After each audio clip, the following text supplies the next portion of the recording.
Swastiastu, Namo Buddhaya, Salam Kebajikan, Rahayu, Tabe selamat dimemalatai, salam sawujud karen dempang, adil kata limo. Bajuramin kasurada, basengat, kajubata, arus, Palangkaraya, kokoh.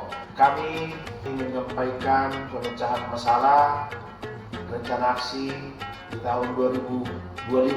Kami melampirkan dokumen kegiatan yang kami lakukan di tahun 2024 dalam mengimplementasikan 11 program kegiatan dan 53 kegiatan, antara lain pembangunan dan penataan ruang terbuka hijau di Kota Palangkaraya. Kaitannya dengan indikator kinerja utama Dinas Lingkungan Hidup, Indeks Kualitas Hidup, sebagaimana bagian dari Asta-cita Presiden Republik Indonesia, Wakil Presiden Republik Indonesia, yaitu lingkungan hijau dan ekonomi hijau.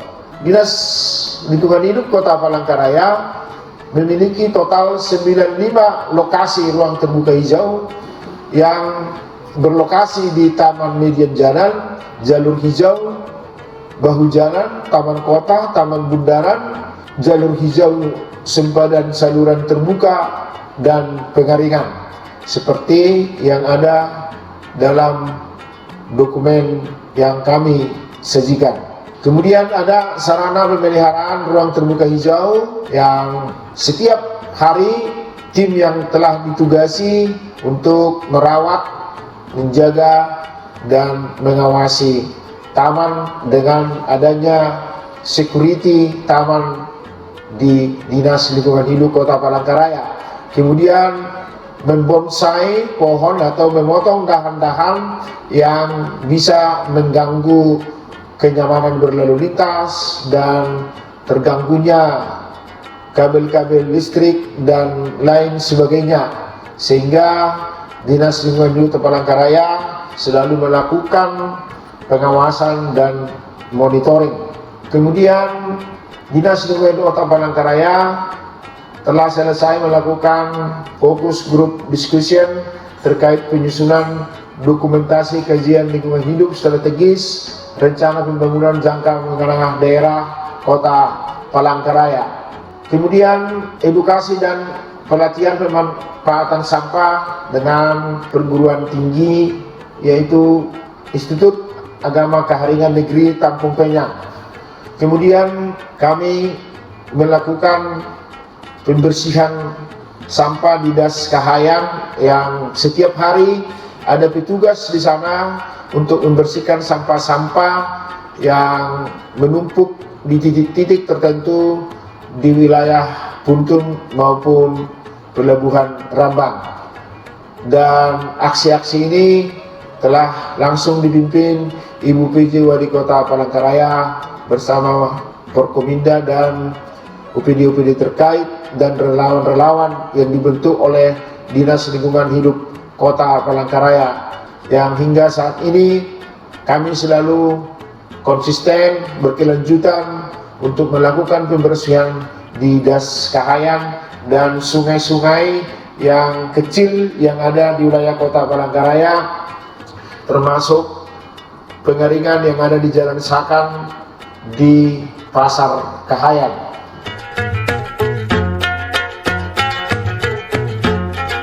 Kemudian kami selalu secara berkala melakukan pengambilan titik sampel air di Sungai Kahayan, Sungai Rungan, dan Sungai Sabangau. Kemudian melakukan pemantauan kualitas udara di perkantoran, pemukiman, industri, dan transportasi. Lalu sekarang Dinas Lingkungan Hidup dengan program kegiatan yang ada di bidang 4, yaitu pembuatan Tugu Adipura di Kota Palangkaraya yang berlokasi di Jalan Yosudarso, perapatan Lampu Merah dekat Taman Liu Sangomang, seberang kantor TPRI Kalimantan Tengah.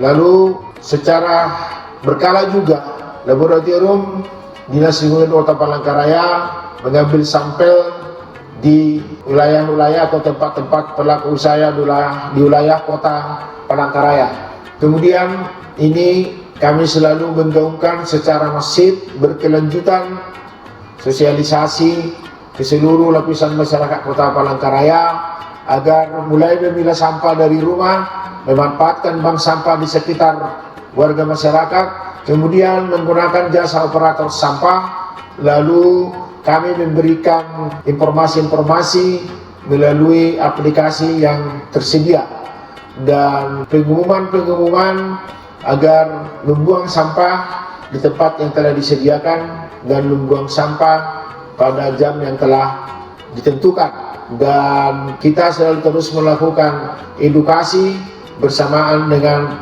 adanya penegakan-penegakan yang berskala humanis.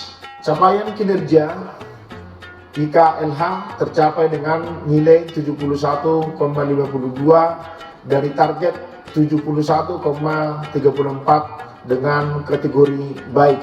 Kemudian profil indeks kualitas lingkungan hidup Kota Palangkaraya IKLH-nya itu tadi di 71,52 ini dengan kategori baik. Kemudian permasalahan dalam pengelolaan persampahan. Pertama, volume sampah setiap hari bertambah di Kota Palangkaraya 168 ton per hari.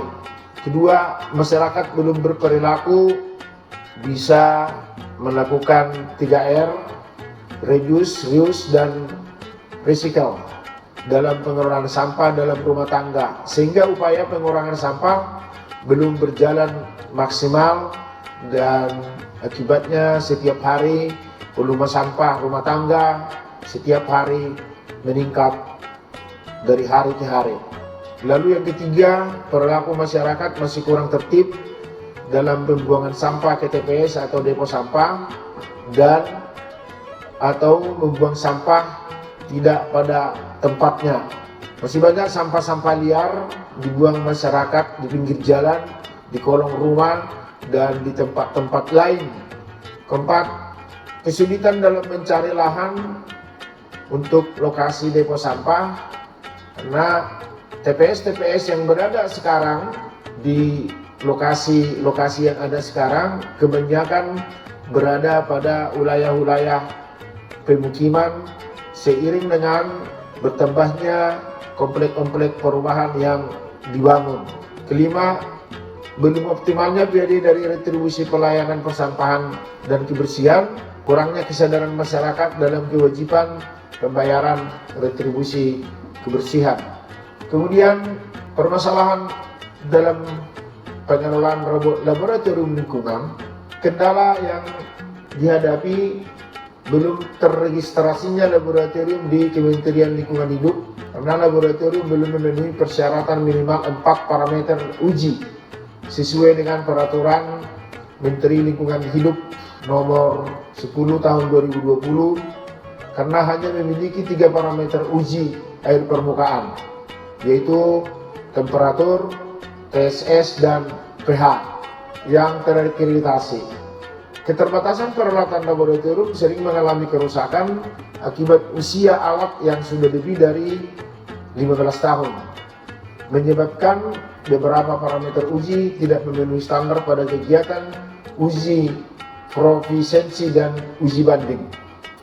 Lalu persoalan dalam program Kampung Iklim yang disingkat dengan Proklim diakibatkan kurangnya sosialisasi terkait emisi, mitigasi, adaptasi perubahan iklim dan program Proper, serta terbatasnya sarana pengambilan sampel air termasuk transportasi khusus yang diperlukan dan kekurangan data emisi gas rumah kaca dari berbagai sektor. Solusi tindak lanjut di tahun 2025, Dinas Lingkungan Hidup Kota Palangkaraya telah menetapkan rencana aksi dan strategi dalam upaya pemecahan masalah yang dihadapi pada tahun 2024. Pertama, di tahun 2025, Laboratorium Lingkungan direncanakan mengusulkan minimal 4 parameter uji ke Komite Akreditasi Nasional. Kemudian, kegiatan proiklim diperlukan adanya kegiatan fisik karena di tahun 2024 masih terbatas pada monitoring dan evaluasi, sehingga masih belum menyentuh kepada pembinaan ke masyarakat. Kemudian ketiga, sosialisasi secara TSM, yaitu terstruktur, sistematis, masif, berkelanjutan, konsisten dalam pengelolaan sampah di sumbernya, yaitu sampah dari rumah tangga, sehingga sosialisasi tatap muka secara konvensional terus dilakukan. Kemudian sosialisasi melalui media massa, media elektronik dan media online, yang saat ini kami telah menjajaki perjanjian kerjasama dengan beberapa media online yang punya kapasitas dan kapabilitas, yaitu tujuannya dalam upaya mempertahankan Adipura menuju Adipura Kencana di tahun 2026. Kemudian perlu adanya upaya represif dalam penagihan retribusi persampahan, dimulai dulu dari ASN pemerintah Kota Palangkaraya. Kemudian secara bertahap masyarakat Kota Palangkaraya untuk bagaimana mereka membayarkan retribusi persampahan. Tapi dimulai dulu dari ASN Kota Palangkaraya sebagai pilot project dengan membayar retribusi sampah 36.000 per tahun, maka peningkatan PAD dari sektor retribusi sampah akan meningkat dari tahun ke tahun. Kemudian akan selalu berkoordinasi dengan kelurahan, kecamatan, dan dinas Perkimtan Kota Palangkaraya untuk mencari lahan pendirian depo sampah agar tidak ada lagi protes-protes dari masyarakat seperti yang dihadapi saat ini.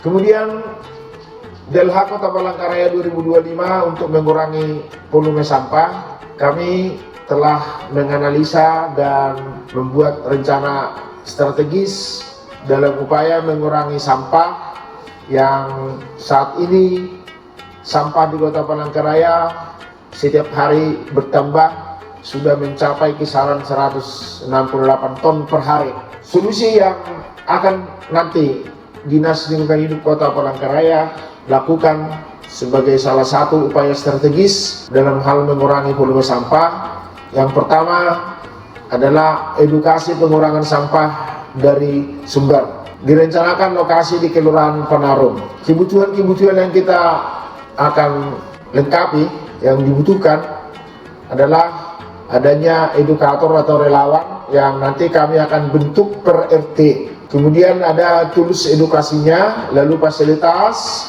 terus baseline studi, terus monef indikator, lalu membentuk koperasi swadaya masyarakat.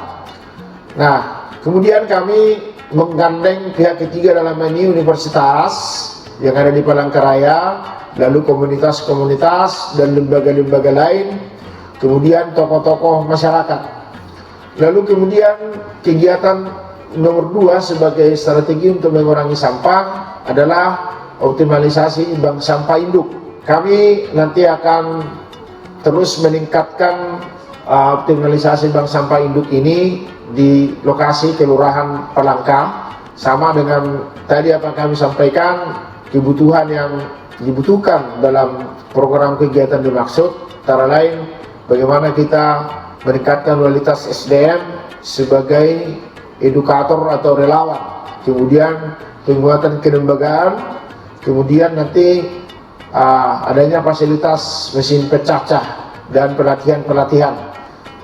Nah, kemudian nanti kita tetap menggandeng pihak-pihak ketiga untuk bisa menjadi fasilitator terhadap rencana kerja dimaksud. Kemudian yang ketiga, pembangunan TPS 3R baru, lokasi di Kelurahan Petuk Barunai. Sama juga kami akan tetap menggandeng pihak ketiga untuk penguatan dalam hal pembangunan TPS 3R dimaksud. Demikian paparan yang dapat kami sampaikan sebagai bahan refleksi koreksi. Kami tetap berinovasi dalam meningkatkan layanan publik dan pengelolaan persawahan ini tetap optimal agar kualitas hidup masyarakat Kota Palangkaraya semakin meningkat dengan lingkungan yang asri, nyaman dan aman. Wassalamualaikum warahmatullahi wabarakatuh.